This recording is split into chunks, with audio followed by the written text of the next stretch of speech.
Hi, I'm Dr. Thomas Armstrong, and this is video number 10 in my video series based on my book, The Power of the Adolescent Brain, Strategies for Teaching Middle and High School Students, published by ASCD. As part of this series, we're looking at 8 practices that middle and high school teachers can implement in the classroom, which are in line with recent research concerning how the adolescent brain develops. In this video, we're going to focus on adolescent brain-friendly intervention number 5, metacognitive strategies. We've been speaking in several past videos in this series about how the limbic system or emotional brain matures in early adolescence, while the more rational prefrontal cortex behind the forehead doesn't mature until the early 20s. What this means, as far as cognition is concerned, is that adolescents frequently have a tendency to think through their emotions without necessarily critically examining the truth values of their thought processes. This can result in teens grabbing a hold of slogans, images, and beliefs that have an emotional appeal to them, which can lead to associations with toxic political movements, media hoaxes, strange cults, and other institutions not tempered by sound rational principles. This risk of uncritical thinking in the adolescent is a danger that the secondary school classroom, I believe, has an important role in ameliorating through helping students think more critically and thoughtfully about life issues. One useful approach to accomplish this is by engaging students in the process of metacognition throughout the curriculum. While young adolescents often see the world through emotional eyes, there is evidence that changes are taking place in their brains just before puberty that are moving them toward a more rational judgment of the world. Neuroscientist Jay Geed and his colleagues revealed several years ago that while gray matter in the brain tends to decrease during middle childhood as a result of a process of pruning that makes the brain more efficient, there is a spike in gray matter just around the beginning of puberty. Since gray matter consists primarily of neurons or brain cells, this spike is an interesting neurological development.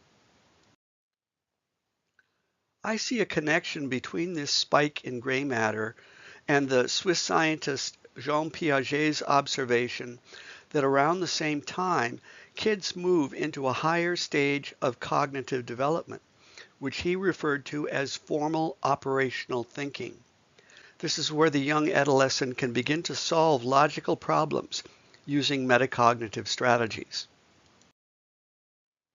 It was, in fact, one of Piaget's chief disciples in America, John Flavel, who coined the term metacognition to describe the process of being able to think about thinking.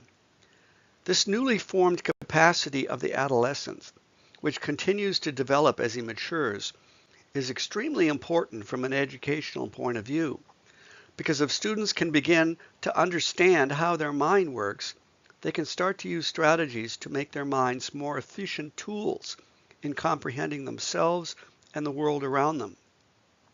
In this video, we're going to look at 6 strategies for engaging students with metacognition. The first strategy involves helping students develop their critical thinking skills, which in the context of this video can be looked upon as one aspect of metacognitive learning. There are many ways to develop critical thinking. The first way is for teachers to ask open-ended questions to their students. If teachers primarily ask students questions designed to elicit a unique and definite answer to the material being studied, then all they'll be doing is training their students to be regurgitation machines, not thoughtful human beings. To help nurture open-minded students, teachers need to give them open-ended questions, ones that may not have any single answer, but that force the student to think things through for themselves. So, for example, if a teacher asks the question, "What is a democracy?" he is likely to receive a canned response from a student gained by memorizing a textbook definition. Whereas a more open-ended question, do you think we live in a democracy, requires an understanding of the concept of democracy, but more importantly, creates the possibility for a variety of viewpoints to be expressed and helps establish a foundation for a spirited discussion of the question. A second way to stimulate critical thinking in your students is to engage your students in brainstorming. Brainstorming is a positive educational practice because it opens students' minds to a multitude of ideas that may be stirring inside them and provides the opportunity for students to learn about what others are thinking as well. Once a wide range of ideas have been proposed, then the teacher can help students evaluate those ideas against a set of criteria, such as will it work, is it reasonable, will it contribute to the public good, and so forth. A third way to stimulate critical thinking is to help students learn how to evaluate sources in the media.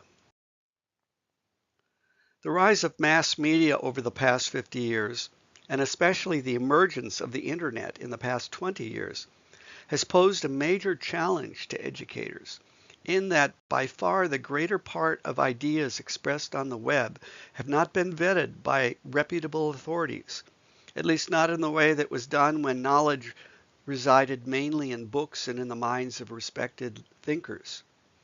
Thus, adolescents are constantly bombarded by information without possessing the tools necessary to discriminate between what is true, what is false, and what is somewhere in between. This results in some students coming into class believing that the moon landing was a hoax, that the Holocaust never happened, and that space aliens are being housed in a secret place by the government. This problem has been compounded recently with the conscious political use of quote-unquote fake news and what has been dubiously christened quote-unquote alternative facts to press for specific political agendas. Students need to be given ample time in school to learn how to discriminate truth from lies by investigating who says what their credentials are to say it, what might be their hidden agendas, what ways there are of verifying the information, and what criteria should be used in evaluating the credibility of the sources involved. A fourth strategy to develop students' critical thinking skills is to give them opportunities to take opposing sides of a question. I was a high school debater, and every year we received a different national proposition to which we had to prepare pro and con views of the topic and then argue it out in the presence of faculty judges.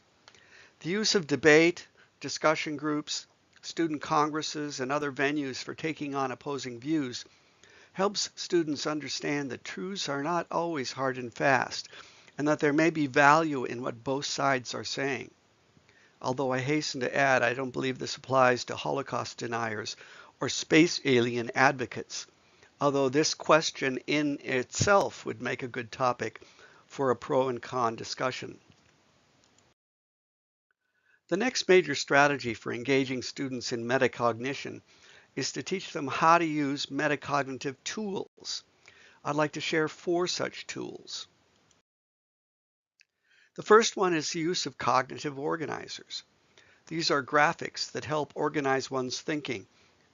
Most teachers have used cognitive organizers in their teaching at some point in their careers. One of my favorite cognitive organizers is the so-called mind map, where a central idea is placed in the center of the page and associated thoughts are placed around that hub like spokes on a wheel. While mind maps are usually done primarily with words, this example shows how a good mind map can include pictures as well. There are literally hundreds of cognitive organizers available for teachers to use for a wide range of purposes. My only caveat here would be to stress that cognitive organizers should be used as the term implies, to organize thinking. And to do this, I believe, for some other purpose. I don't feel that cognitive organizers should be used as ends in and of themselves, that is, as worksheets simply for plugging in information, which then gets turned in and graded. A second metacognitive tool is the use of think-alouds. Think-alouds are where the thinker actually talks out loud to articulate the mental processes that are going on inside of their mind. So, for example, a think-aloud for someone who's reading a novel might go something like this. So, now, who is the character that stole the jewels? Was she the one in the mink? You need money to pay for mink. And how could she have gotten money otherwise since she doesn't work? But maybe it was the butler, etc., etc. Think-alouds can be used for moving step by step through a math or science problem, for organizing one's school day. Let's see, math is first, so I better bring my math book, etc. It can also be used for organizing a written assignment or for starting a project. Sometimes students are taught script-like think-alouds, and that's okay. But the best use of this tool is when students are taught how to listen to and externalize by talking their actual thinking process, so that they can ultimately discover ways of improving their thought processes over time. Heuristics represents a third tool that can assist in metacognitive thinking. Heuristics refers to any problem-solving strategy that employs a rough and ready approach to getting an answer that may not be absolutely perfect, but is good enough for one's purposes. This slide illustrates a general approach to problem solving by identifying a problem, coming up with ideas, selecting the best idea, trying it out, and then evaluating the results. Other heuristic tools might include starting with an answer and working backwards, thinking of an approach that has worked in the past and trying that on the new problem, or creating a simpler version of the problem, solving that, and then using that approach to solve the harder problem. The final metacognitive tool is thinking journals. These are usually notebooks that students keep where they record ideas as they come up related to whatever the activity is at hand. Thinking journals might consist primarily of words in an English class, numbers and formulas in a math or science class, or images in an art class. The example provided here is from Charles Darwin's notebooks, showing through a tree-like image the idea of some species evolving into other life forms, while other species are dying out.